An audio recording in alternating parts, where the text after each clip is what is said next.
looking at a woman who was publicly silent for a decade. Obviously, that's changed, but only recently. It was several months ago that I gave my very first major public talk at the Forbes 30 Under 30 Summit. 1,500 brilliant people, all under the age of 30.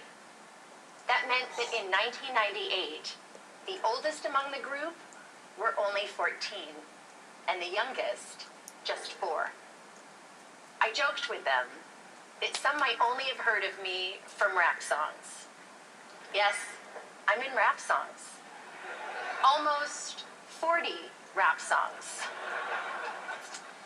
But the night of my speech, a surprising thing happened. At the age of 41, I was hit on by a 27-year-old guy. I know, right?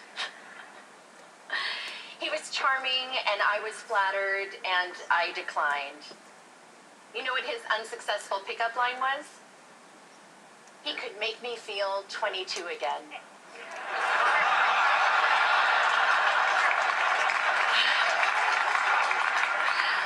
I realized later that night, I'm probably the only person over 40 who does not want to be 22 again.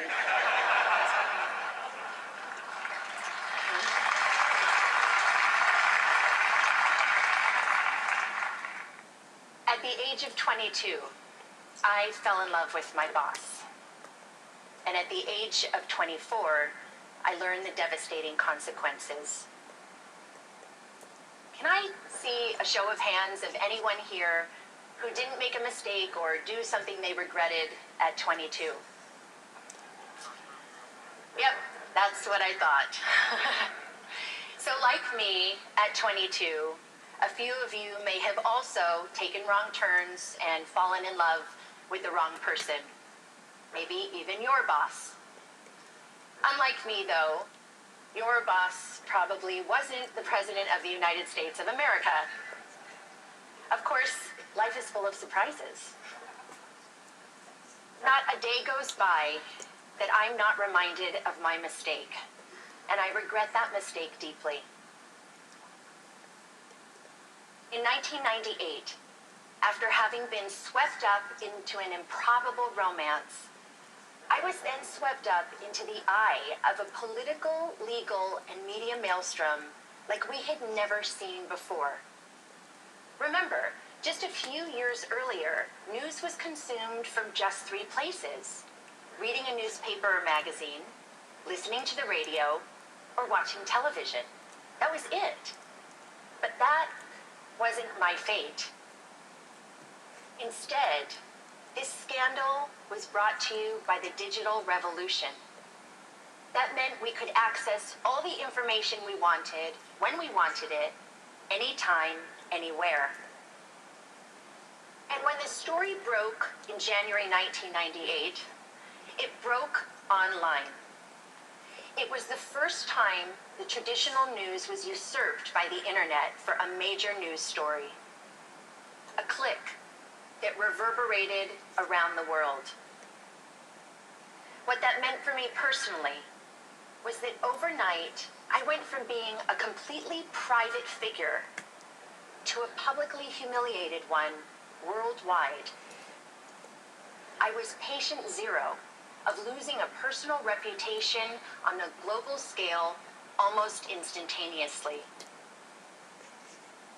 This rush to judgment enabled by technology led to mobs of virtual stone throwers. Granted, it was before social media, but people could still comment online, email stories, and of course, email cruel jokes. News sources plastered photos of me all over to sell newspapers, banner ads online, and to keep people tuned to the TV. Do you recall a particular image of me, say, wearing a beret? Now, I admit I made mistakes, especially wearing that beret. But the attention and judgment that I received, not the story, but that I personally received, was unprecedented.